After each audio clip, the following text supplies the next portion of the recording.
নমস্কার। বৃষ রাশি জাতক জাতিকাদের 2024 সালে চাকরির জন্য বলবো।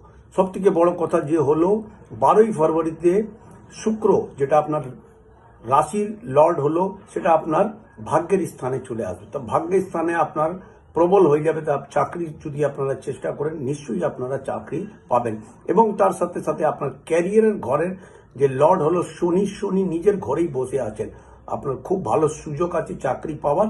এবং তার সাথে সাথে বৃহস্পতি যে মে মাসে ট্রানজিট হয়ে চলে যাবেন আপনার লগ্নের উপরে, সে বৃহস্পতি যদি আপনার লগ্নের বা রাশির উপরে যাবেন, তাহলে তো অতি অবশ্যই খুব ভালো সুযোগ পাবেন আপনারা কম্পিটিশনের জন্য, ইউপিএস এর জন্য, প্লাস তার সাথে সাথে প্রাইভেট চাকরিরও যদি আপনি চেষ্টা করছেন, খুব ভালো সুযোগ আছেন। এবং আপনার ইনকামের ঘরে রাহু বসে আছে। টেকনিক্যাল লাইনের যদি আপনি যেতে চান, খুব ভালো সুযোগ পাবেন। করে দেখুন, ভালো চাকরি পাবেন।